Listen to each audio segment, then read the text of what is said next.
I fought for the right for comedians to be able to do parodies. I fought for the right for people like Druski to be able to do what he's doing on the record. What's up, everybody? This is the world famous Ed Lover, and you are watching Forgotten Kings TV. That's right, Forgotten Kings TV. Come on, son. Yo, what up? This your boy, Uncle Luke.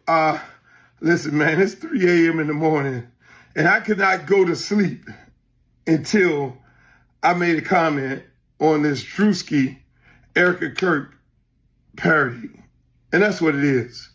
Why am I commenting on Druski and Erika Kirk parody? Is because it was my case where the parody is protected by the First Amendment. It was my case. It was the case that I rode all the way to the Supreme Court. Yes, my case. And I won. And the case was about parody. We did a parody of Old Pretty Woman, me and the other members of the 2 Live crew. And so what ended up happening is Erika Rose sued us, similar to what Erika Kirk is allegedly getting ready to do with Druski.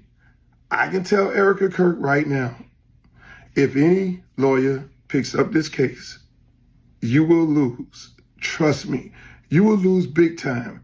They will cite my case on and on and on. And there is no court in the land. I don't care whether it's a Donald Trump appointed federal judge.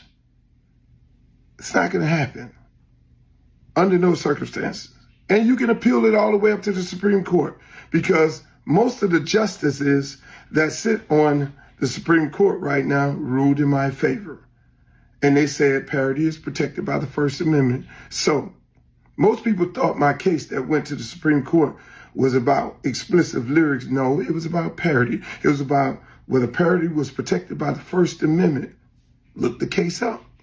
So my case was about comedians, musicians being able to do parody. So a large part of comedians in the world owe me just as much as all these hip hop artists, because yes, I did fight a case and I won on appeal whether explicit lyrics on a record should be deemed obscene.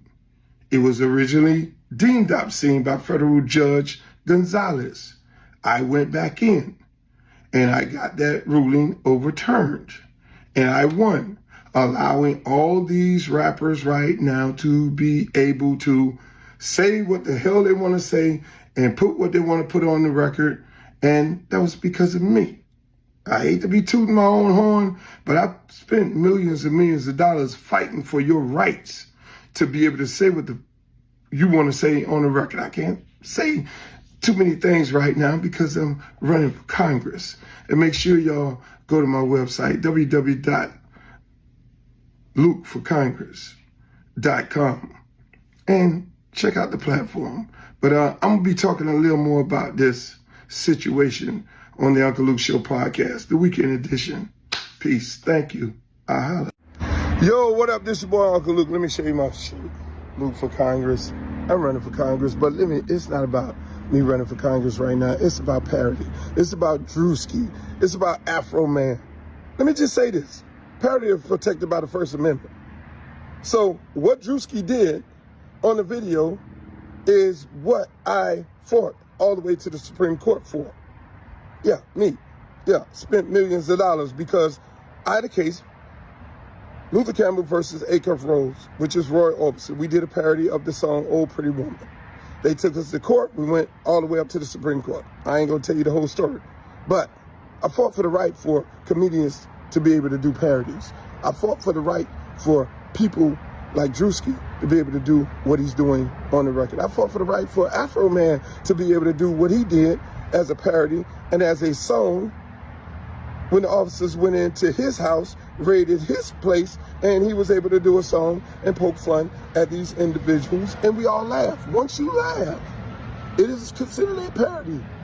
And at the end of the day, people, these are the things that people like myself fight for. And that's why I'm a born fighter. It wasn't a thing about me going to jail or anything. It was about what's right. It was about the protection of the Constitution, the protection of free speech. Artists being able to do what they want to do and say what they want to say on record at any given time. That's why Saturday Night Live, they filed a brief in my behalf, in my case. And so, again, we're here to allow artists to be able to say the things that they want to say on the record. And we're here to fight for comedians to be able to make parodies, satire, and all those beautiful things. So once again, ladies and gentlemen, yours truly, Uncle Luke. You want to know why I'm running for Congress? Because I am a born fighter. If I fought for the industry, you think I'm not going to fight for my district? I'll holler at y'all. Salute world, I need y'all to do me a favor right now and check out the homie Hotep's latest single, Love for Fashion, alright? Available on all streaming platforms. I'm about to bless y'all with a teaser from the video. If you like what you hear, make sure to hit the link in the description, head on over to his YouTube channel, subscribe, like the video, and make sure to tell him Rip sent you, alright? Alright y'all, peace. Yeah, but real quick. Rip on sneakers with the real shirt. Oversized slacks, so the jean shorts. Matter of fact, I'm Mary's go right with the fit. Got a clear pepper, these Cartier frames got tints. Thank you for watching my video. If you like what you see, make sure to hit that subscribe button if you haven't already. And also, hit that notification bell to get the latest on hip-hop, sports, comedy, whatever. Alright, we got you covered over here at Forgotten Kings TV. And also, click on one of these videos, okay? Alright, y'all. Peace.